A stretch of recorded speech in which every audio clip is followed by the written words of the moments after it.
Okay, we are now live again for the first time in the new year, 5780. Yay!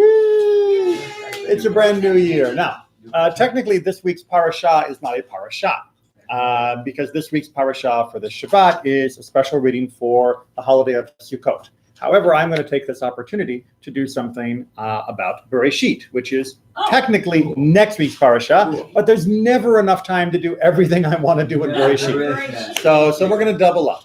And we're going to start with something that most people gloss through. It's a part of Bereishit that usually gets two responses. Either it's yup or no. Yep or no. Without a lot of thought on either one of those extending beyond that. And what is that topic? It is the story of the fruit. The story of, the apple. It's not an apple. The story of the fruit plucked from the tree, eaten by Eve, given to Adam, and everything that happens from that. And I'm not talking about the consequences of the story, which are also very much important to discuss, but we're not going to look at that today. But I want to talk about the main figure of the story. Who is the primary antagonist of this tale? The snake. The snake. The snake. Okay. Or whatever it was. When talking about the snake, you get a yup or you get a nope. Meaning, if someone says, well, there was a snake and the snake was talking to Chava, Eve, and blah, blah, blah, blah, blah, people go, yep, that's what happened. It's what happened, right? There was a snake. The snake was talking. I've got an animated version on the video, thing at home.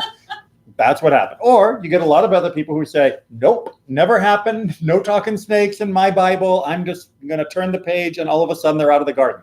And that is not the way we wrestle with texts. As we're preparing to begin a new year, 5780, I want to start with this, one of the earliest examples of where people simply glaze over and shoot past, thinking that either they accept it as your own mind seems to think is understandable, or deny it as your own mind seems to understand it. And we're going to look at a beautiful commentator, Abarbanel, who is one of the best synthesists, in my opinion. Unfortunately, many of his commentaries are too long to often digest for our class. So we're actually going to look at 100% of Abarbanel today, because he also references many other commentaries. So that's why I can sneak in other commentaries while staying with him long enough to really get a feel for his style of analysis and how he comes to deal with this. So, but before we can get to his commentary, we have to remind ourselves of the story. We're good? Good. So we are on page 17. We are not going to begin on verse 1 of chapter 3. We're going to begin on verse 25 of chapter 2, which is the last verse of chapter 2, because it is the natural lead-in, linguistically as well as thematically, for the beginning of this story.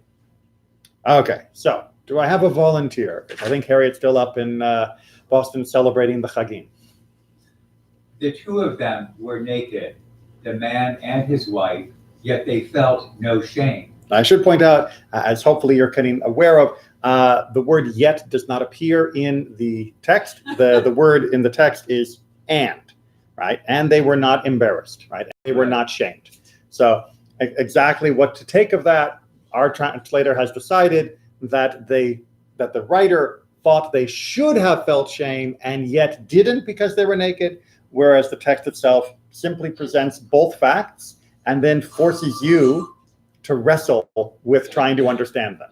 Okay, so they were naked. They were not feeling shame. Onward. Now the serpent was the shrewdest of all the wild beasts that the Lord had made.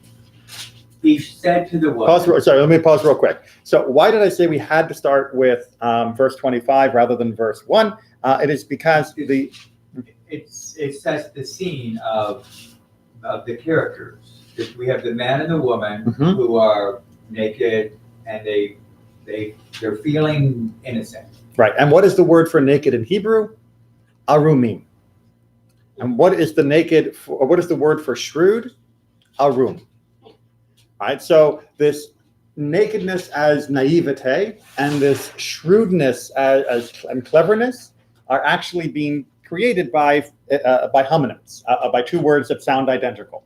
So it is a beautiful bit of author's wordplay to try and show, well, wait, if they're naked or are they shrewd, right? What does shrewd mean? Does that mean he is less naked than them because he is that, or is he the same as them but in a different way? It is a beautiful way of tying these three characters together. But he's incomplete. Like I mean, that's a complete. But the serpent is then not. Well, I mean, I don't know what you quite mean by Well, because complete. I mean, it's a plural word. I mean, it's right, plural word. Because it's So they are. It's a less than. Because I mean, that's a plural. Right. Well, I mean, plural and singulars are not necessarily in competition with each other. And they technically are not the same word, because since one means naked and the other means clever or shrewd, it's really just meant to give us this pun to tie these two together, or tie the three together, if you will, and to show us that there are perhaps things going on here that we do not completely understand. That the labels that are being thrown around here may not be as exposed as you think, which again is fighting against our yup tendencies to just say, sure, whatever's happening must be the truth, right? Because the way I read it must be it. Well, if you were reading this only in English, you would have already missed one of the most elegant linkages of these three characters, because you simply would never have noticed that connection. So with that in mind, now we have the serpent, who is the shrewdest, right? He is all the wild beasts. Okay, and actually it does not say all the wild beasts that God had made, and we're going to have to make a lot of changes to this translation. Mikol Hayat Hasadeh, right? Which is he is the shrewdest of all the beasts of the field. It is literally what is being described there. Now, whether or not that means wild beast in the sense of English in the modern 21st century American vernacular, that is up to our debate and discussion. Yeah. But we will be circling around through some of the commentaries about what this title of shrewder than the wild beasts really means. But you can already begin to see that his shrewdness is being compared to whom? But to whom? To other animals, right? So Okay. Does that mean he is shrewder than humans? Or are humans not even on the scale, right? We have him being the shrewdest of all beasts of the field. Yeah, but how does he compare to a human being? Right. Right? Because what he's about to do is supposedly deceive a human being. So the fact that he is smarter than your average bear may not be so impressive if we do not believe that your average bear could ever possibly be able to deceive a human being. So that title that he's getting, it may be in the sense, what do they call that? Damned by faint praise, right? He is the smartest of the imbeciles, is not exactly saying that he is really that shrewd. On the other hand, he is definitely being given some credit here. And exactly what that shrewdness must be is what we're going to have to uncover. Good. So the story is already more complicated than we thought. Yes? Yes. Good. Yes? Were humans in the Bible, did the rabbis consider humans animals? They considered us to have come from the same stuff. That is to say, the dirt of the earth, the soil of the world. But we had generally thought, the rabbis considered that we had a different layer of soul, of nefesh, that had been put into us, that separated us spiritually from animals. But biologically, no, we were considered to be of the same stuff. The animals, they weren't created from the dust, were they? Of course they were. Only the man. Chapter 2. Yeah. Right. Yeah. Chapter 1 only talks about us being made from the dirt, but chapter 2 talks about us as being made in a very similar way to all the rest of the creation. Onward. He said to the woman, did God really say? Wait, who's the he? We're going to play pronoun game. I derailed us. I want to make sure we know what the antecedent noun is. The serpent. The serpent. All right. So we got the serpent talking to the woman. Wait, the serpent's doing what? Do animals talk in the Bible? There's two. Yes. Then we got two of them, right? What are the two? We need to get this on the table now because the commentators are going to talk We about. got a donkey and a All right. So we've got this snake and we have the donkey of Bilam, right? The story of Bilam, everybody vaguely familiar with that? Yeah. Okay, good. I don't need to rehash it then. Onward. Now we've got a maybe. What we mean by talking, I don't know, because no other animal can talk, but apparently we've got a talking snake. did God really say, you shall not eat of any tree in the garden? The woman replied to the serpent, we may eat of the fruit of the other trees in the garden. It is only about fruit of the tree in the middle of the garden that God said, you shall not eat of it or touch it, lest you die. Okay, pause real quick. So, serpent says, so you're not allowed to eat any of the fruit of the trees, which is blatantly wrong, right? We who have all read chapters 1 and 2, we know that, in fact, we are allowed to eat all of the trees. That was a specific a bit of permission we were given. And we were only denied eating from one particular tree, the tree of knowledge, right? Now, what happens in Eve's restatement of that prohibition is she adds a phrase. Touch it. Touch. The original command was you should not eat from this tree. Right. When she is now talking about the prohibition to the snake, she is saying we should not eat or touch from the tree. And so this is already something a little bit different. And that, of course, is going to make an opening for what comes next. The serpent said to the woman, you are not going to die, but God knows that as soon as you eat of it, your eyes will be open and you will be like divine beings who know good and bad. Okay, so What is the word for divine beings in Hebrew here? Elohim, Okay. right, which is the standard word for that which is a mighty thing. You'll be like God. Right, 90% of the time it does refer to something that is what we would call supernatural. 10% of the time it can refer to human people that are of especially high status. But since these are the only two humans in the story at the moment, they can't really be aspiring to be, in the Hamptons. So they didn't know the difference between good and bad before. But how do we know they don't know the difference between good and bad? They were not feeling shame. Right? They didn't know that being naked wasn't normal. This is why, to go back and give a little bit of credence to our translation, why the translator used the word yet. Right? The translator, or the committee of translators, was taking this part of the story and reading it into the author's original juxtaposition of their nakedness and lack of embarrassment to try and say they didn't know that being naked was bad. Now, whether or not that's the right interpretation is still open to debate, but this is what it's based off of. But for them, not wearing anything would seem normal. Well, that's the point. It absolutely seemed normal. It's not just shame, that's normal. Everything around them, all the other animals aren't wearing anything. That's absolutely right, except for the turtle. Is there any way to know how long since they were created till the snake came along? Is there any way to know? As far as knowing from this text in and of itself, the answer is no. As far as the rabbinic interpretations, the answer is a few hours.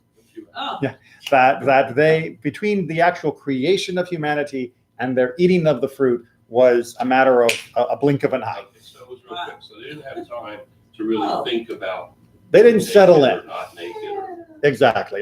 Or what naked means, or I sat on this thing and it hurt. I've got to wear something. I'm sure some bears might have thought of that too. But then again, if the snake was the smartest of all of them, Yeah. Okay. maybe not.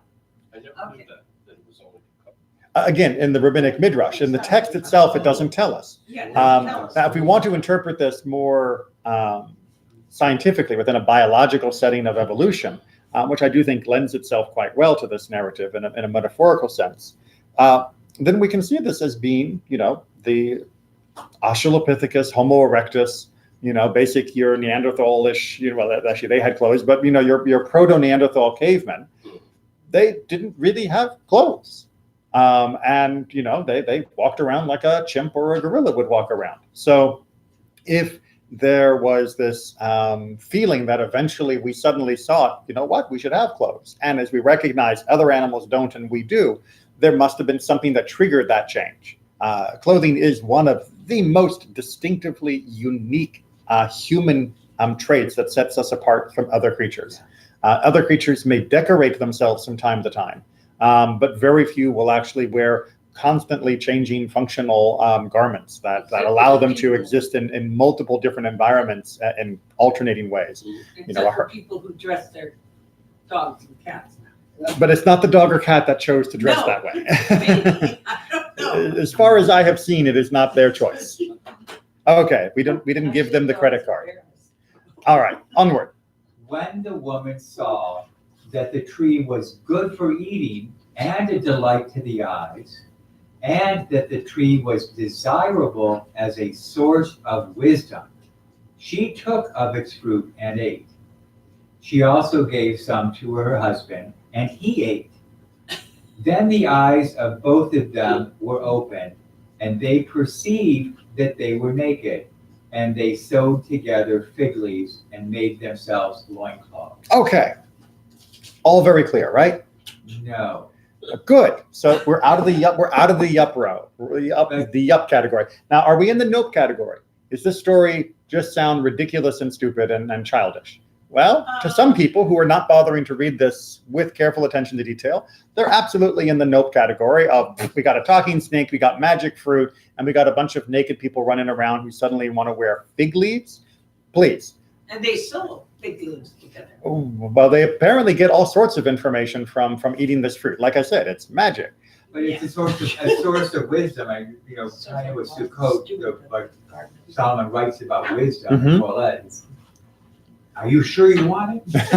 Are you sure you want this? Well, the short answer is, even from Kohelet, is yes, that being wise is better than being a fool, but being wise doesn't save you from dying, right? The wisest person and the foolish person both end up in the same grave, not to be the downer that Kohelet is. And to which advantage does... But wisdom does help in the meantime, Right. just not as consistently as you might have hoped. And not the way you think. That certainly is true. And I think there is a difference of someone being a woman. Mhm. It's the woman who takes charge. It's the woman. I thought the snake was in charge. The snake was in charge, but the woman is the one who very vividly describes, oh, it looks delicious and it's that, but then she says I can gain wisdom. But it's the woman, but The woman and not Adam, Okay. who's the source of desire, though? because he knew she was going to take it. Wait a minute, I'm the only woman today. so- Snake? The woman who's the Right. source of It's just desire. true Huh? that she's the boss. She said, here, eat this. You don't hear, where Probably is the snake his was being denial? Oh, it's not here. No, it's not there. Well, she made me do it. Denial. It's in each. Well, no, that's Okay. So I want to clarify a few things here that often get misunderstood. So first of all, we've got the snake as the instigator of this entire sequence, right? And we're going to deal a lot with the snake. So let's just make sure we got that, as he is the crux of this. If without a snake, at least by the way we're reading the narrative so far, nothing would have happened, right? Adam and Eve walking through the garden, they know not to eat that tree. They're not even touching that tree. Do-de-do-de-do, on for infinity. Right. But the snake comes along and says, hey, would you like an apple? But notice, by the way, he doesn't start by saying, would you like an apple? Again, this is a bit of a side to where we're going, but the way temptation works is not by directly challenging you to break the rule. Right. It is by forcing you to state the rule, which then allows them to subvert the rule, right? It's not, oh, so you're not allowed to do anything, are you? No, my parents didn't say I'm not allowed to do anything. I'm just not supposed to, go drinking with people. Oh, I see. It's like, now you've got a conversation going, right? Now you force them to enter into a restatement of the rule, and you can find a problem with their statement, and now you've got an in for pressuring them into the direction you want to go. It really is just how beautifully humans can manipulate one another, except the snake isn't human, but he seems to be human. So that's a problem. But Eve shows up then, she eats the fruit, then she gives it to Adam. He eats the fruit, then their eyes are open. right. Right? Think for a moment of how different it would be if the eyes opening happened at two different places. Why didn't it? And why didn't it? Yeah, because when she eats it, she should be aware. You would Right. think that she would have shown up to him dressed in fig leaves and said, "Here, try this. You're naked, and I don't want to look at you." Right? But that is not the way the narrative seems to unfold. Plus, where is death? Where's death? We were told that if we touch it, we'll die. She touches it. She doesn't die. She eats it. She's not dead. It doesn't say you'll die immediately. Okay, so They were just, the two of them were hanging around. the okay, garden so this forever. idea of what did Eve think would happen? Did Eve think that touching the fruit would cause them to die 100 years from now? Did she think it would be instant death? No. Did she think that eating the fruit would cause them to die 100 years from now? Or did she think eating the fruit would cause instant death? I would argue that from her statements, it seems like there was a feeling of immediacy to this. Yeah, there it is. Yeah, and Right. when she touched it, even though that wasn't in the first place. Correct. When she touched it and nothing happened, Right. With the misstatement of the original prohibition, right, when she transgresses the first part, which is a misstatement, which, yeah, and therefore there is no punishment, that allows self-rationalization to really take Right. over of, well, hey, maybe the rest of the statement is Yeah. wrong as well. And then when she doesn't die, she's in a position to offer it to him. In fact, when she suffers no ill effects, right? She hasn't even had her eyes Eyes open. open. Whether or not that's an ill effect is debatable. Right, we don't know. Then offering it to him makes perfect sense. All right, so this is not she tricked him into eating it too, because she now knew what she was doing. She was not a fully aware person when she offered it to Adam. Right? She was just passing on a good piece of fruit, which, She knew enough to know that she didn't die. she knew enough to know she Yeah. didn't die. Right. And exactly the level of intelligence, take one, pass it on. The level of intelligence that Adam and Eve are supposed to possess at this moment in the story is very unclear. Right? Because the knowledge they're gaining is supposed to be only the knowledge of good and evil. Right? To have a moral compass right, between what is right and what is wrong.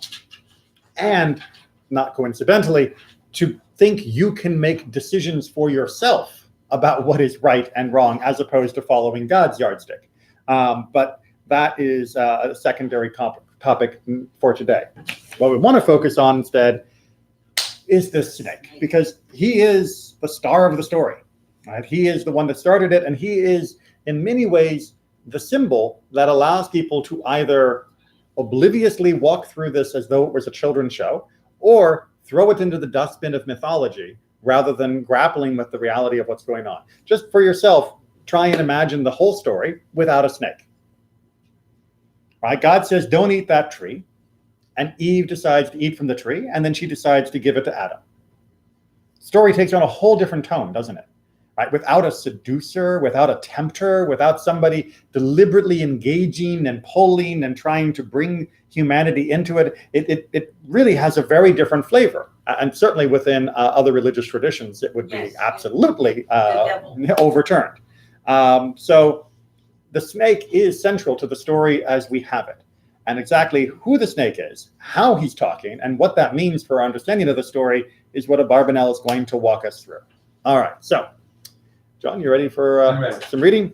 The 28th question is. All right, so point out, Abarbanel did his commentary by first writing out a whole list of questions, right, about any given chapter in the Torah. And this is his question 28 and the answer to it, right? So recognize that there would have been 27 other pages worth of material before he got to this point. Like I said, he was a very thorough writer. All right, so the 28th question. Is it what the scripture states that the snake spoke, seduced, and tempted Chava? Chava, again, is the Hebrew word for Eve, or Eve is the English word for Chava. And this is an extremely astonishing thing. Right? So look, we're not in the yup category, and we're not in the nope category. We're in the what? Right. This is unusual.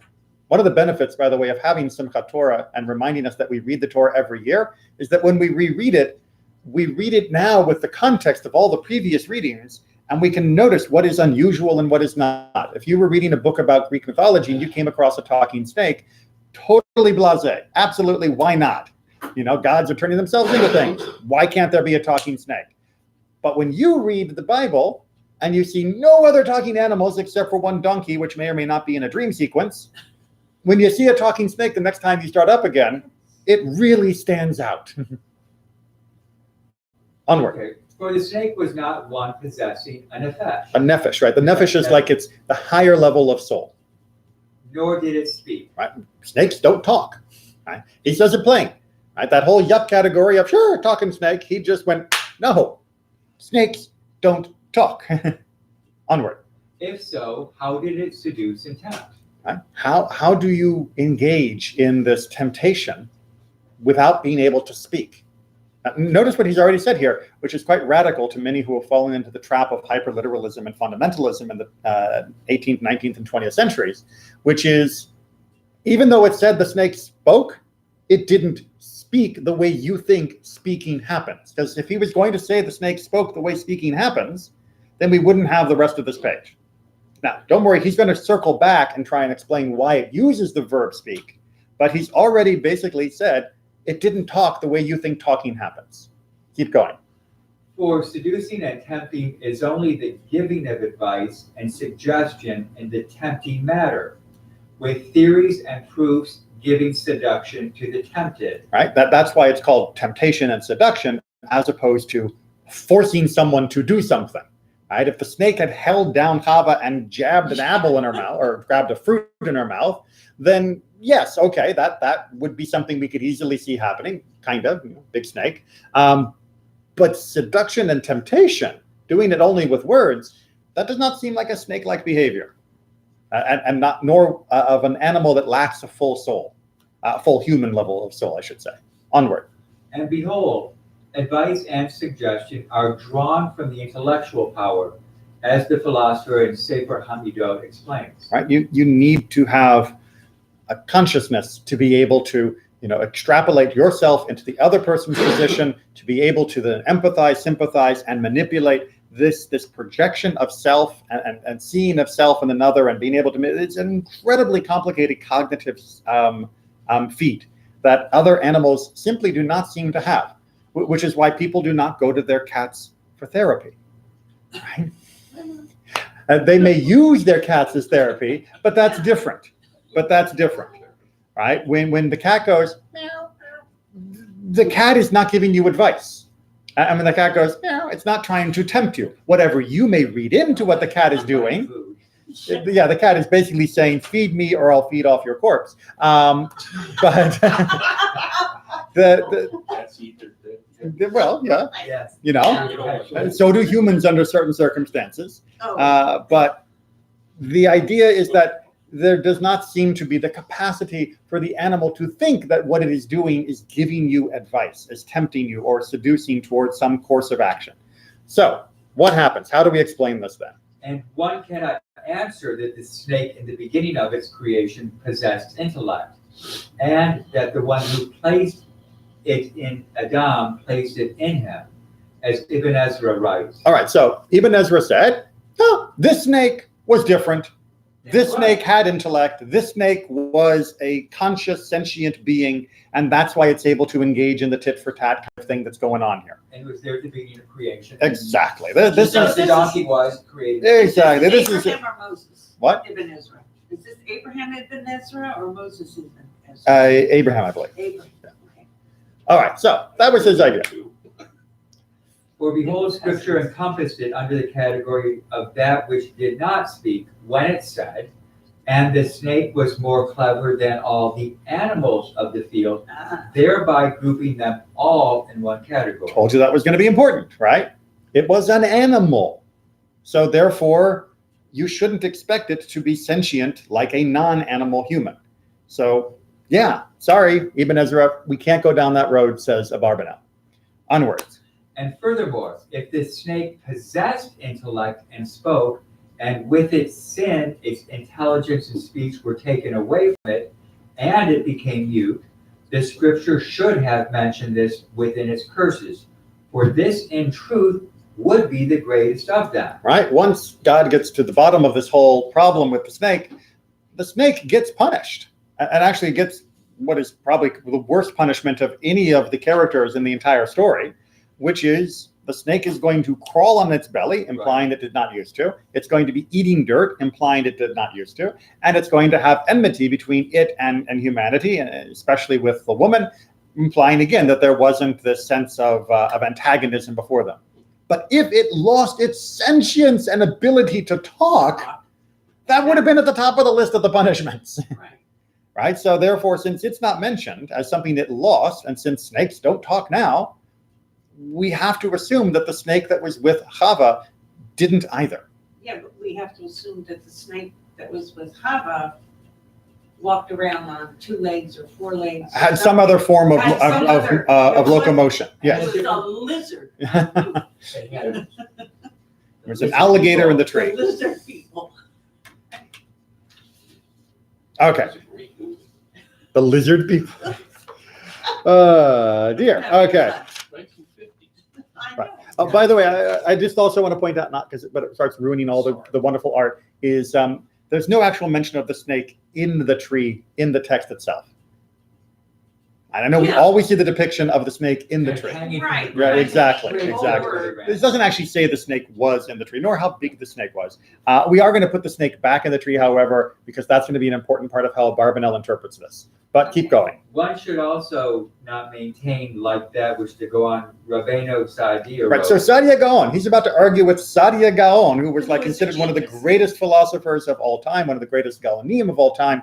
That was the main generation just some time after the Talmud was completed, in charge of answering all of the greatest questions that came from all of world Jewry. But apparently Saadia Gaon was wrong. Right? This is the great chutzpah of Jewish commentary, is you can say, that genius over there, I think he made a mistake.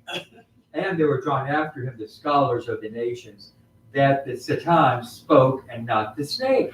Right, that the adversary spoke. This is the one who was Right. constantly trying to get humans in trouble to prove that we indeed are not great creatures, that we are immoral. And Saadia Gaon's interpretation was the snake didn't talk, Satan spoke. Right, that this was Right. interpreted as being from the snake, but really it was from this other entity, this accuser that was trying to trip us up. Again, remember, Satan is the adversary to humanity, not the adversary to God. That's very Right, different than other I've faiths. heard that comment here before, that the heavenly beings say, oh, humankind is going to not last, they're going Right. to quickly give in to whatever temptations. Exactly. We're perfect. We would never break God's law. Look at them. The first chance getting, boop, they're going to be biting Right. that fruit, no problem. But Saadia Gaon is wrong, according to Abarbanel. No problem. And that so was the matter by the she-donkey of Balaam, that she did not speak of her own accord, but rather the angel of Hashem spoke within her mouth. All right. So, in one sense, Saadia's explanation is quite tidy, Right. because it says animals don't talk, you're right, but sometimes a angelic entity will speak and it will sound like it came from the animal. And that's what was going on here. So it's a kind of an elegant solution-ish. Abarbanel disagrees. For if the matter were so, the snake would not have sinned and should not have been punished. And the situation of the Satan speaking within the mouth of the snake is in truth something unimaginable. Rather, it is nonsense, the result of delusion. All right. It doesn't mince words. No. All right. So if I have a ventriloquist dummy, yes, don't be creeped out. If I have a ventriloquist dummy and the ventriloquist dummy commits, slander or libel, does the dummy go to jail? Or does the person whose hand is up the back of the dummy go to jail? Yes. Right. It's the person who did it, not the mouthpiece. And, if I write something that is libelous, my pencil is not imprisoned. The person who does it is imprisoned. And Abarbanel's argument against Saadia Gaon here is, if the snake didn't actually talk, why did it get Why punished? did he get punished? If the Great insight. yeah, you can't just say it was Satan, right? Because as soon as you say that it was something else, then the justice at the end of this chapter makes no sense at all. Okay, so we're almost done with this critique, and then he's going to give us his interpretation. One also cannot say that the snake's speech was by way of a miracle.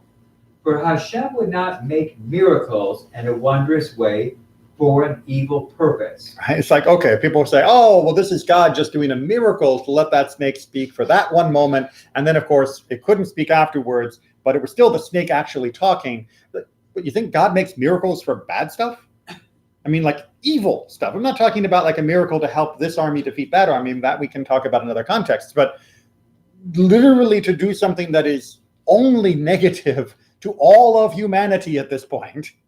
God's doing a miracle deliberately to do this? That does not seem like the God we know from the whole rest of the Bible. Unless arguably, Yeah. Well, I mean, himself add deniability. right. But the theory would be that God didn't tell the snake what to say. God merely gave it the ability to say what it wanted to say. That's the miracle idea here. and even though it appears to be an evil purpose, it ultimately was a good purpose. In long-term Jewish understanding, yes. But to deliberately trick someone into breaking a commandment is generally considered bad, even if the breaking of that first commandment was setting us up as being the moral creatures that we are, which were essential for God's ultimate plan. It still wouldn't have been right for God to deliberately make a miracle to do that. But his next, Doesn't he do his that in next Job, though? Hmm? Doesn't he do it in Job?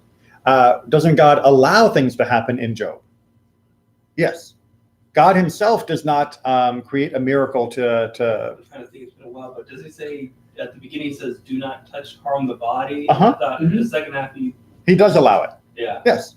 But he allows it. He doesn't actually do it. And that's not usually considered to be miraculous. It's just considered, what's happening. Here we go. The next reason. Okay. This blows it out of the water.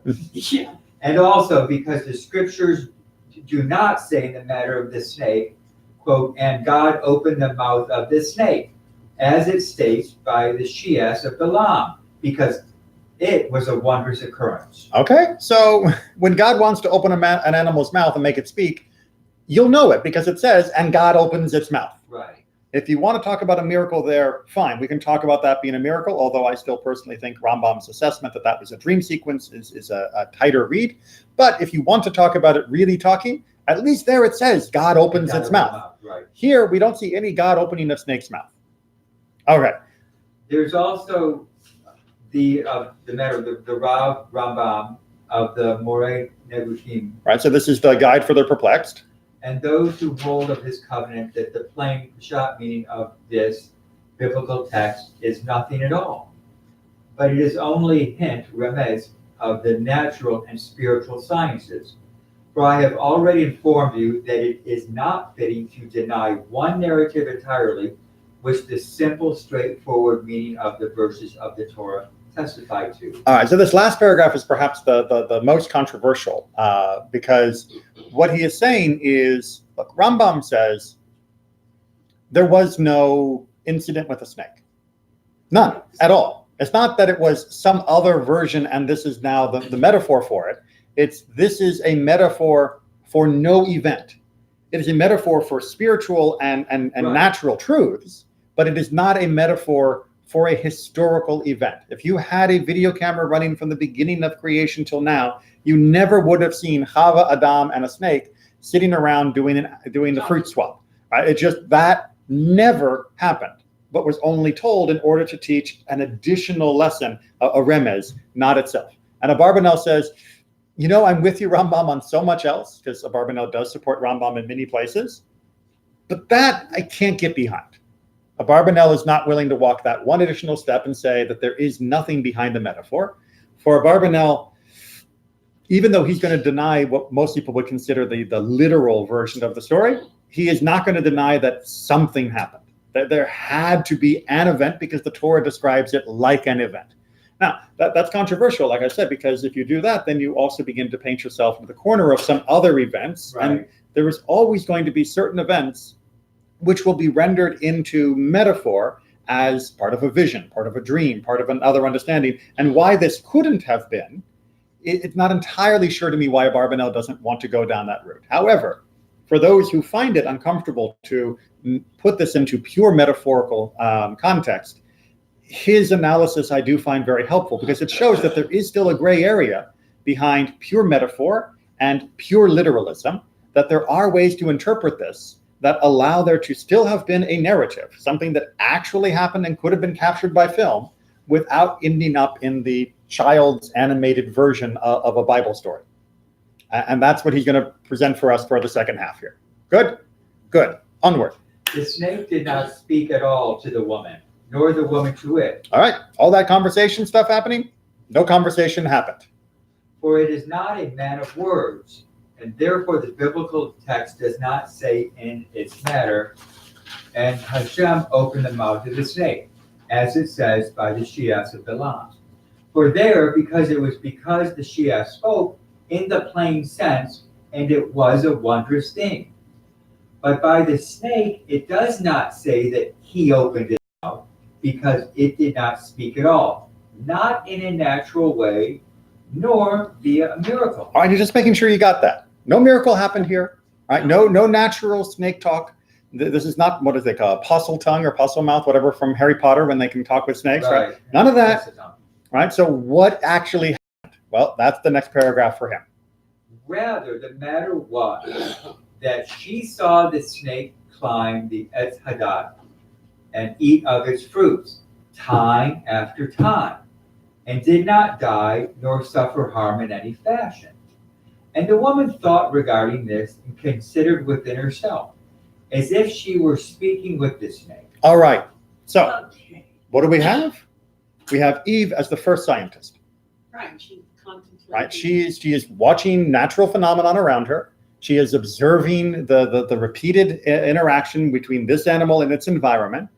And she's saying, you know, The data speaks for itself. it's not getting hurt. Right, The It's data not speaks- dying. it's not dying. And if it's not dying, why should I be afraid? It's almost like the snake is trying to tell me something. Right? Right. She's interpreting the data that she is seeing around her and coming to a correct and incorrect conclusion. Right? The correct conclusion is touching it and eating it doesn't cause instant death. Right? This is not poison. It's not an arsenic tree. Would that not argue for a longer period of time then than 2 hours? Of course it would, which also means that Abarbanel would be interpreting that the rabbinic midrash about the rapidity with which we fell was not meant to be taken as a literal timetable, but was also trying to teach us a different lesson. Mostly that we would not be too judgmental of Adam and Eve, but all of us are easy to stumble and fall, and also not hold them in too high of esteem. So that our natural condition is outside the garden rather than inside the garden, rather than imagining that somehow our true state was the garden version. So there's lots of things that are happening here that show a much more complex relationship with the text and with other rabbinic texts. And that's an excellent thing to point out. So Eve is basically observing this. And she is saying, look what that's doing. Wow. She's having an internal monologue. And through that, she is saying, well, the snake's going, hey, this is fine. Like, the snake looks happy. The snake's saying this is good. Snake's saying that I don't understand the world the way I thought I did. And suddenly she's got some fruit. And so it was when it climbed the tree, when it ate from its fruit, it was saying to her, you will not die.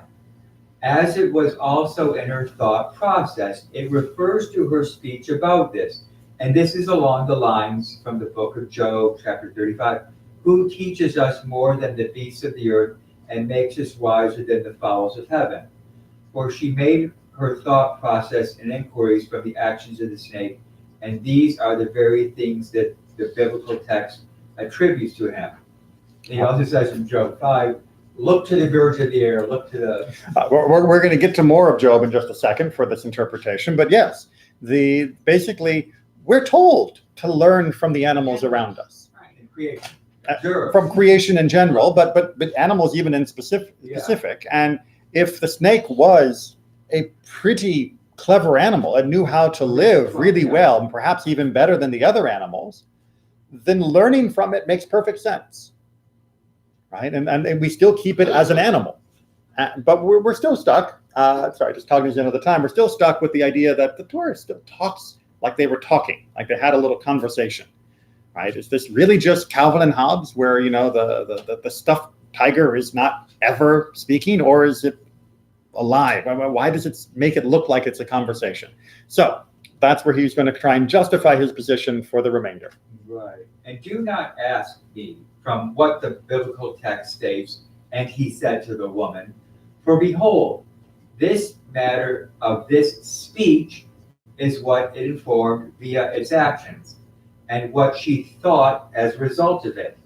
And it is along the language of Job 12, and this is what I was thinking of. But ask now the beasts, and they shall teach you, and the fowls of the air, and they shall tell you. or speak to the earth, and it shall teach you, and the fishes of the sea shall declare unto you. And so it says in another place of Job, the deep says, it is not in me, and the sea says, it is not with me. All right, so we've got oceans and birds and fish and other things talking in the book of Job. Does anyone think they were actually talking in the days of Job? No. Well, actually, I did find one person who said yes. There was an interesting online discussion that I was eavesdropping on. It was public, so don't worry. Where somebody said that they had asked their clergy if everything in the Bible was literally true, and their clergy said absolutely yes. And they said, but when it says in the Psalms that the rivers clapped hands, Right. what does that mean?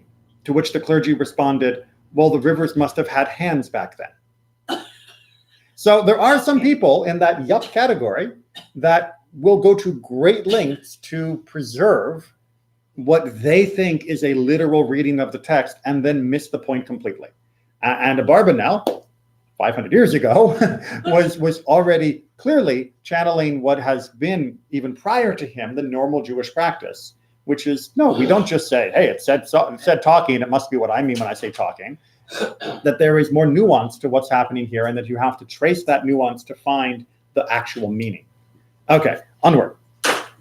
And it is known that these things do not possess intellect, nor do they talk, speak, relate, or praise. Rather, out of their actions, when people contemplate them, they speak, relate, and praise, as if these items told over and related those sayings and praises. Right? Mountains don't praise God, but our contemplation of mountains reveals a praise of God that we would not have had if the mountains hadn't been there and we hadn't contemplated them. Right? That engagement allows them to be indicators, testimony, and other ideas that they're not doing in and of themselves, but our interaction with them caused to happen. And we accept that as perfectly normal in every other book of the Bible. But when it comes to the snake, people are resistant to that because they really want a talking snake. Even though people are not willing to fight for talking mountains and clapping rivers. Or at least most people are not willing to fight for those. So this is, I believe, one of the genius pieces of Abarbanel. Because even if I am more on the side of Rambam for this section of the book entirely, as being metaphor, I think in other sections, Abarbanel's insight here is very useful for saying, look, don't just jump in and say, sure, that this must be what's happening, and don't throw it away as being impossible and mythical. There is a nuance here that needs to be unraveled. Well, that really squares it nicely with Job. Exactly. Yes. And Otherwise you don't, they end up in opposition. Right. And other interpretation. Right. And using one part of the Tanakh, the Bible, to understand another part of the Bible is what we have done since the beginning. Right. That has been the whole point of having a full Bible and never reading one verse in isolation from not only its context, but from the entire corpus of what God has tried to reveal to us. Because, God is talking to us, even though God has no tongue. Onward. And that is why it said in the beginning of the story, and the snake was more clever than all the animals of the field. And its cleverness was not knowledge and intellect and overwhelming arguments, but rather it was that it climbed the tree to eat to its satiation, which none of the other animals in the field did.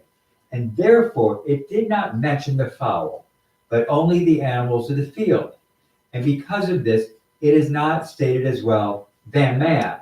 Its cleverness was not in intellect and speech like him, but rather that it sought its food more than any other animal of the field. So his interpretation of its cleverness was, it was a really good gatherer.